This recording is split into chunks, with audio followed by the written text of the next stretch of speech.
When one talks of Kenyan professionals who have made a niche in the field of geoinformation sciences, the name that will immediately spring to mind is that of Lenny Kivuti. From his humble beginnings in Mbeere constituency, never in his wildest dream did he think that he'll be at the helm of charting Kenya as well as East African topographical data. Most Kenyan professionals, particularly those who come from the village where I came from, they get to their professions depending on their peers, the people they see ahead of them. You see somebody, let's say an engineer in your place, and you feel, man, I would like to be like this guy. Something like this happens. But basically, me, I went to school in the village, barefoot, from a grass thatch. And that was it.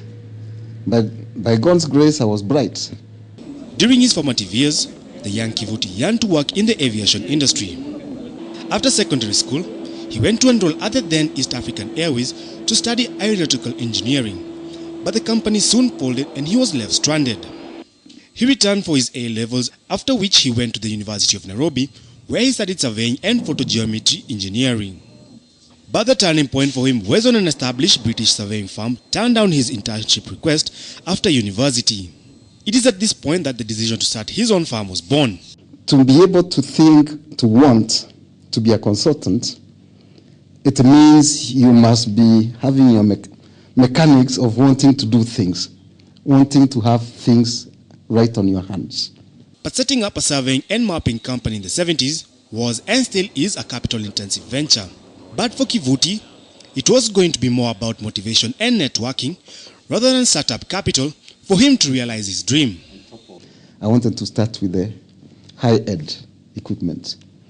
A small instrument called EDM then was going for 300,000 shillings. Now, 300,000 shillings, when my take-home salary was, I think, 2,700 Minister of Works, is a tall order. So we agreed with the MD there, Sam Louis, that I can get a loan from him to take the equipment and pay slowly. So I signed the deal. That was tall order because the kind of money that I was signing for was equivalent to buying 3 Buruburu houses at that moment. And I didn't have the money. His works have seen him be key to the transformation and planning of Kigali City into one of the best managed cities in the continent. Kivuti is also currently exploring the possibilities of how the experiences and challenges gained from Rwanda can be applied both in Mombasa and Nairobi City through a database called GeoManager.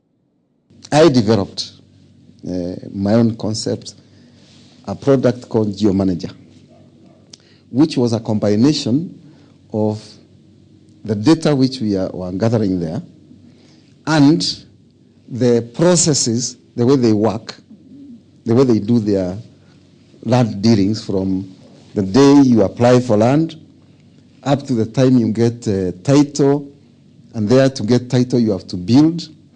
So it's the process of even approving building plans up to construction, up to the time you get the deed plan.